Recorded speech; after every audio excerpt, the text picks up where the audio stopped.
In front of me is Xiaomi 14 Ultra, and today I would like to show you how you can change display refresh rate.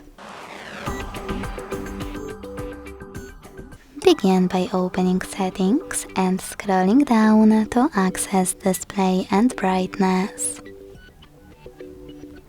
Then scroll down again and select refresh rate. Finally, you can tap on default to apply it, or select custom and click on refresh rate below it.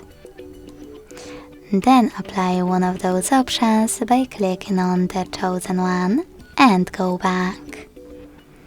As you can see, after that, screen refresh rate of my Xiaomi has changed.